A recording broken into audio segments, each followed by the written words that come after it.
আন্তর্জাতিক গণমাধ্যম আল জাজিরার ইনভেস্টিগেটিভ ইউনিট হাসিনা জুলাইয়ের ৩৬ দিন শীর্ষক একটি অনুসন্ধানী প্রামাণ্যচিত্রে সাবেক প্রধানমন্ত্রী শেখ হাসিনার সরাসরি নির্দেশে ২০২৪ সালের জুলাইয়ের ছাত্র আন্দোলনে প্রাণঘাতী হামলা চালানোর প্রমাণ প্রকাশ করেছে।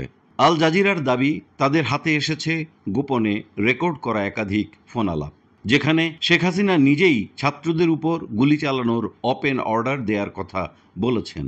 শুধু তাই নয়, হেলিকপ্টার থেকে গুলি চালানোর ঘটনাও উঠে এসেছে রেকর্ডিংয়ে। প্রামাণ্যচিত্রটিতে ২০২৪ সালের এই আন্দোলনের সময় শেখ হাসিনার ঘনিষ্ঠ মহলের ভেতরের আলোচনা, সিদ্ধান্ত ও দমননীতির বিস্তৃত বিবরণ তুলে ধরা হয়েছে। ৩ সপ্তাহব্যাপী চলা আন্দোলনে ১৫০০ জন নিহত হয়েছেন, ২৫,০০০-এর বেশি আহত হয়েছেন এবং সরকার দলীয় নিরাপত্তা বাহিনীর ৩০ লাখেরও বেশি রাউন্ড গুলি ছোঁড়ে বলে দাবি করেছে আল জাজিরা। প্রকাশিত একটি ফোনালাপে ১৮ জুলাই ২০২৪ তারিখে শেখ হাসিনা ঢাকার দক্ষিণের সাবেক মেয়র শেখ ফজলে নূর তাপসকে বলেন, আমার নির্দেশ তো আগেই দেওয়া হয়েছে, আমি তো পুরোপুরি ওপেন অর্ডার দিয়ে দিয়েছি, এখন ওরা মারবে, যেখানে পাবে সেখানে গুলি করবে। আমি তো এতদিন থামিয়ে রেখেছিলাম, আমি ছাত্রদের নিরাপত্তা নিয়ে ভাবছিলাম।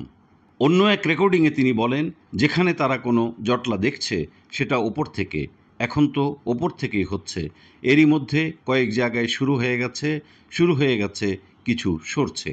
প্রামাণ্যচিত্রে একজন চিকিৎসক নিশ্চিত করেন, বহু আন্দোলনকারী হেলিকপ্টার থেকে চালানো গুলিতে নিহত ও আহত হয়েছেন।